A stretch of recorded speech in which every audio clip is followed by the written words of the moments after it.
Hello friends, स्वागत है आपका हमारे यूट्यूब चैनल अंकित एजुकेशन अड्डा पर। आज हम बात करने वाले हैं सीडीपी चाइल्ड डेवलपमेंट जो हमारी पूछी जाती है UP TET, C TET, super TET में, उसके बारे में बात करेंगे। आज हमारा टॉपिक है अधिगम वक्र व पठार के बारे में। ठीक है, इसमें जो क्वेश्चन बनते हैं, किस तरीके के क्वेश्चन बनते हैं और पिछले सालों में किस तरीके के क्वेश्चन पूछे गए हैं और आगे किस तरह की संभावना है पूछे जाने की, तो वो सारे क्वेश्चन भी इंक्लूड किए गए हैं इसके बाद में। ठीक है, पहले टॉपिक को हम थोड़ा बहुत समझ लें कि आखिर होता क्या है अधिगम वक्र। अधिगम वक्र की परिभाषा है जो सीखने के कम, अधिक, शून्य आदि को प्रदर्शित करता है। यानी कि वह जो वक्र क्या कार्य करता है, जो सीखने की गति जो होती है उसको कम करे, अधिक करे या शून्य करे, इस आदि को प्रदर्शित करे, वही अधिगम वक्र कहलाता है। वक्र की बात करें, वक्र चार प्रकार के होते हैं। ठीक है, याद रखेंगे चार प्रकार के होते हैं। कौन कौन से? सरल रेखी वक्र जिसे शून्य त्वरित वक्र कहा जाता है, उन्नतोदर वक्र जिसे उत्तल वक्र कहा जाता है, नतोदर वक्र जिसे अवतल वक्र कहा जाता है, मिश्रित वक्र जिसे एस आकार का वक्र कहा जाता है। ये कितने प्रकार के वक्र हैं? चार प्रकार के। ठीक है, आपने नाम देख लिए, अब एक एक करके इनकी डिटेल देख लेते हैं। ठीक है, पहला इंपॉर्टेंट वक्र है सरल रेखी वक्र, इसे शून्य त्वरित वक्र कहा जाता है। इसमें क्या होता है, जो वक्र होता है इस तरीके का होता है, किस इस प्रकार, जिसमें सीखने की गति हमेशा एक समान रहती है। तो ऐसा तो कभी पॉसिबल हुआ ही नहीं है कि आपकी देखो ये जो है लाइन अप है, ये नीचे डाउन है और सीखने की गति बराबर बढ़ती जा रही है लगातार। तो ऐसा पॉसिबल नहीं हुआ है। लेकिन ये कैसा वक्र होता है? इसे हम बोलते हैं शून्य त्वरित वक्र, शून्य त्वरित वक्र, क्योंकि ऐसा ना कभी हुआ है ना ही हो सकता है। ठीक है, शून्य त्वरित वक्र, इसे हम बोलते हैं सरल रेखी वक्र। एक ही दिशा में चलता जाए, जैसे एक ही स्पीड से चलता जाए, ऐसा कभी होता नहीं है। क्योंकि कोई भी बालक होता है वो क्या करता है, या तो कभी कुछ ज़्यादा सीख लेता है ज़्यादा गति से, कभी कभार कुछ कम होता है और कभी कभार रुक भी जाता है ना। तो इसमें याद रखेंगे जिसमें लगातार बढ़ती जाए, ऐसा कभी हुआ नहीं है। ठीक है, ना ऐसा कोई वक्र बनता है, पॉसिबल नहीं है किसी भी बालक के ऊपर। ठीक है, तो इसको प्रकार में याद रखेंगे, टाइप में, ये एक प्रकार टाइप का होता है, इस तरीके का बनता नहीं है किसी भी बच्चे का। ठीक है, दूसरा है उन्नतोद्वार वक्र। इसमें क्या होता है, पहले जो बालक की गति होती है, बालक की सीखने की गति, जो बच्चा होता है पहले तो अधिक सीखता है, बाद में क्या होता है, मंद हो जाता है। ठीक है, पहले अधिक जा रहा था, फिर बाद में मंद हो जाती है। ठीक है, जिसमें सीखने की गति पहले तेज, पहले क्या है, तेज, और बाद में क्या है, धीमी हो जाती है। ऐसा वक्र उन्नतोदर वक्र कहलाता है, जिसे हम उत्तल वक्र भी कहते हैं। अभी पीछे देखा था उत्तल वक्र। ठीक है, नतोदर वक्र क्या होता है, ऐसा वक्र जिसमें सीखने की गति पहले धीमे फिर बाद में तेज हो जाती है। तो पहले गति कैसी होती है, धीमी होती है, और बाद में कैसी हो जाती है, तेज हो जाती है। वैसा वक्र नतोदर वक्र कहलाता है। मिश्रित वक्र क्या होता है, ये आप जान लें। ये मिश्रित वक्र क्या होता है, ये इस तरह का होता है कि जैसे मान के चलें, कभी तो क्या हुआ, तेज हो जाती है, कभी धीमी हो जाती है, कभी तेज हो जाती है, कभी धीमी हो जाती है। ठीक है, तो इस तरीके से ये चलता रहता है। कभी सीखने की गति तेज हो जाती है, फिर कभी धीमी हो जाती है, तो कभी धीमी हो जाती है तो कभी तेज। तो इस तरीके का जो वक्र होता है वो मिश्रित वक्र होता है। अब इसमें आपको दिखाई दे रहा होगा, यहाँ से लेकर यहाँ से अगर हम कट करें तो ये एक एस प्रकार का वक्र होता है। इसीलिए मिश्रित वक्र को एस प्रकार का वक्र भी कहा जाता है, एस आकार का वक्र। अब अधिगम पठार क्या होता है, इसको भी जान लेते हैं कुछ डायग्राम के जो थ्रू। जैसे हमने बात किया कि जैसे आप सीख रहे हैं, कोई व्यक्ति कुछ सीख रहा है। अब उसमें क्या होता है, जैसे इसमें थोड़ा सा समझ लें, यहाँ पे हम बात कर रहे हैं किसकी, हम बात कर रहे हैं अधिगम पठार की। जैसे कोई बालक है, वो क्या है, सीख रहा है, यहाँ से तो सीखता गया, फिर क्या है, कुछ समय के लिए वो रुक गया और फिर जाके हो सकता है अप भी चला जाए या डाउन भी चला जाए। तो आपको जो बीच में जो स्थिर भाग हुआ, ये बोल सकते हैं, इसे हम क्षैतिज, क्षैतिज जो प्रसार हुआ, क्षैतिज जो सीधी रेखा बनी, इसमें उसने कुछ भी उन्नति ना तो अवनति की है। मतलब उसकी जो सीखने में है, ना तो उन्नति हुई है ना ही अवनति हुई है, उसी को ही वक्र या पठार बोला जाता है। तो हम क्या लिखते हैं, जब सीखने की गति रुक जाती है, ना तो उन्नति होती है ना ही अवनति होती है, तो ऐसा सीखने की ऐसी स्थिति जब सीखने की गति रुक जाती है, ना तो फिर उसमें उन्नति होती है ना ही अवनति होती है, तो वो एक पठार जैसा रूप धारण कर लेता है, तो इसे ही अधगम का पठार कहा जाता है। ठीक है, अब चलते हैं, इनकी कुछ परिभाषाएं हैं इंपॉर्टेंट, उन पर बात कर लेते हैं। वो भी हम किस में देखें, MCQs में देख लेंगे। ठीक है, अब सीधे चलते हैं हम क्वेश्चन की ओर। कुछ परिभाषा हैं, पहला क्वेश्चन बनता है, टेस्ट क्वेश्चन की ओर चलते हैं। पहला क्वेश्चन है हमारा, अधिगम वक्र दी गई उन्नति या अवनति का वर्गांकित पर ब्यौरा है। यह कथन किसका है? रूसो का, स्किनर का, गेट्स व अन्य का, गिलफोर्ड का। तो इसका राइट आंसर होने वाला है स्किनर का। ठीक है, 2-3 परिभाषाएं बीच बीच में रखी गई हैं, जिससे कि आपको अधिगम से जो पठार है, वक्र है, उससे संबंधित परिभाषाएं भी आपको याद हो जाएं। तो ये किसकी परिभाषा है? उन्नति या अवनति का वर्गांकित ब्यौरा है। ब्यौरा है मतलब स्किनर का। ठीक है, याद रख लेंगे। अगला नेक्स्ट इंपॉर्टेंट क्वेश्चन है, अधिगम वक्र के प्रकार होते हैं। अधिगम वक्र के प्रकार कितने होते हैं? अभी आपने सीखा कितने, 4 प्रकार होते हैं। ऑप्शन नंबर आपका 3 इसका राइट आंसर हो जाएगा। तीसरा इंपॉर्टेंट क्वेश्चन है, सीखने के वक्र अभ्यास द्वारा सीखने की मात्रा, गति और उन्नति की सीमा का ग्राफ प्रदर्शन करते हैं।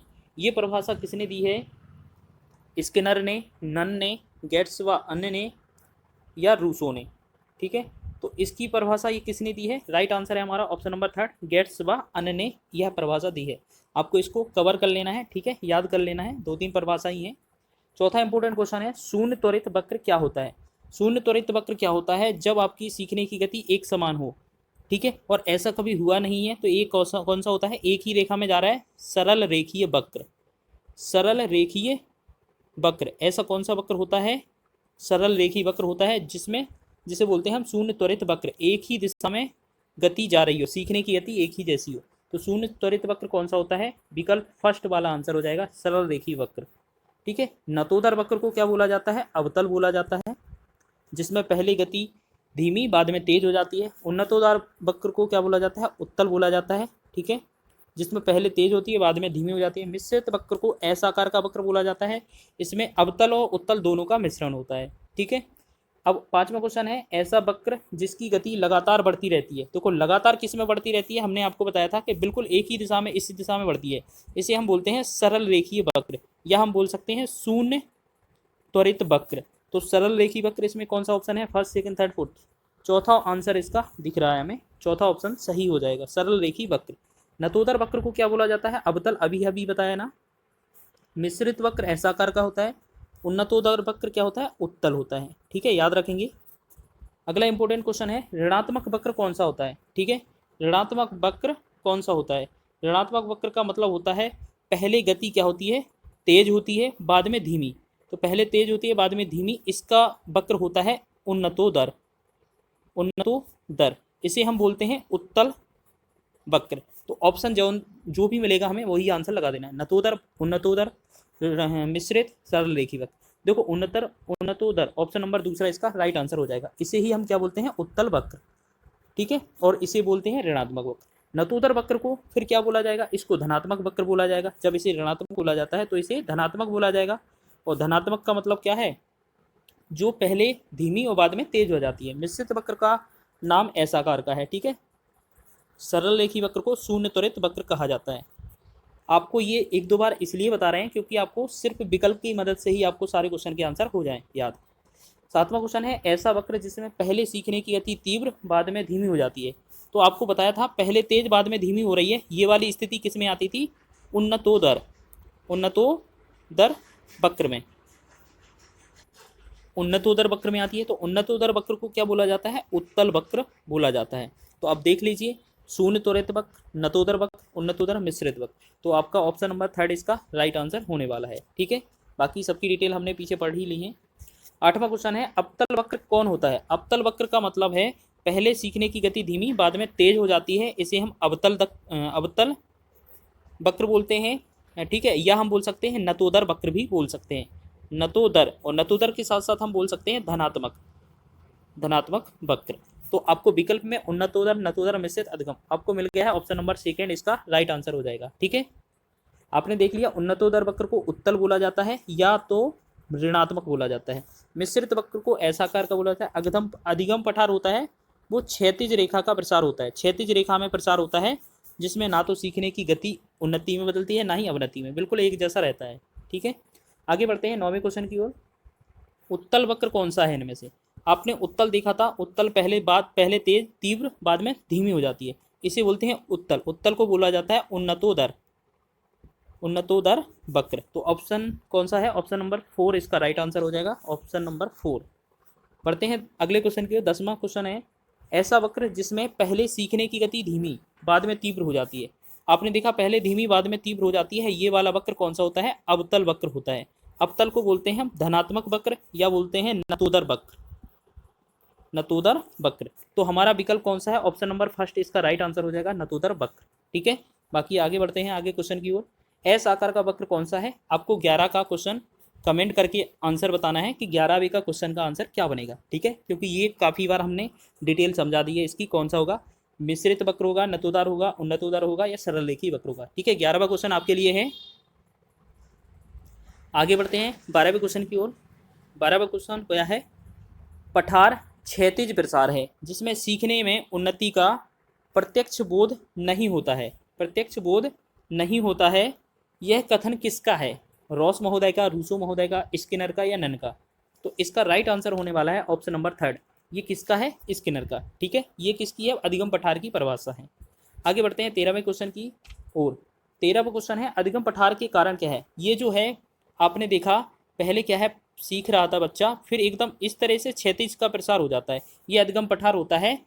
फिर ना तो सीखने की उन्नति होती है ना सीखने में अवनति होती है, ये पठार हो जाता है। इसका कारण क्या है?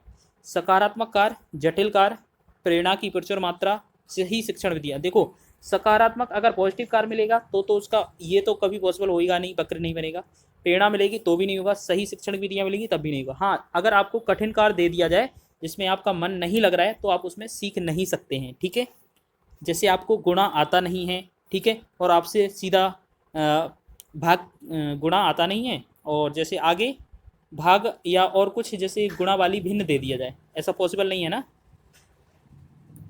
तो ये वाला हो जाएगा जटिल कार्य इसका आंसर। अगला क्वेश्चन है 14वां, अधिगम पठार का निवारण किया जा सकता है। अधिगम जो पठार है, जो क्षैतिज प्रसार बन जाता है ये वाला, यहाँ पर इसका निवारण किससे किया जा सकता है? प्रेरणा से, विश्राम से, अच्छी आदतों से, सभी से। प्रेरणा से भी किया जा सकता है, विश्राम थोड़ा कुछ आराम करके भी हो सकता है, और अच्छी आदतों से भी हो सकता है। तो ये सभी इसके विकल्प हो जाएंगे, इसका राइट आंसर है 14वां। अगला क्वेश्चन क्या है? 15वां क्वेश्चन है, बेमेल विकल्प कौन सा है? ठीक है, अवतल वक्र को नतोदर वक्र कहा जाता है, ये भी सही है। शून्य त्वरित वक्र सरल रेखी वक्र होता है, ये सही है। मिश्रित वक्र को एस आकार का वक्र कहा जाता है, ये भी सही है। उत्तल वक्र को अधिगम पठार नहीं बोला जाता। ठीक है, उत्तल वक्र को उन्नतोदर वक्र कहा जाता है, उन्नतोदर वक्र कहा जाता है, या हम बोलें ऋणात्मक वक्र कहा जाता है। ठीक है, जिसमें पहले सीखने की गति तेज, तीव्र और बाद में धीमी हो जाती है। ठीक है, ये कौन सा वक्र होता है? उत्तल वक्र होता है। अब अगला क्वेश्चन है 16वां क्वेश्चन है। अब देखो 16 और 17 दो क्वेश्चन आपके लिए हैं जो यूपी टेट में पूछे गए हैं। अधिगम का पठार निम्न में से किसके कारण बनता है? अभिप्रेरणा द्वारा बनता है कि परिपक्वता द्वारा बनता है, थकान द्वारा बनता है या रुचि द्वारा बनता है? ठीक है, बनता किसके कारण है वो आपको बताना है। 16वां को क्वेश्चन बताना है आपको, पहले 11वां बताना है, फिर 16वां बताना है, फिर एक क्वेश्चन 17वां। तीनों क्वेश्चन के आंसर कमेंट बॉक्स में देने हैं। अगला इंपॉर्टेंट क्वेश्चन है वो, ये अगर बात करें 16वां क्वेश्चन यूपी टेट 2021 में पूछा गया था, जो कि परीक्षा 2022 में हुई थी।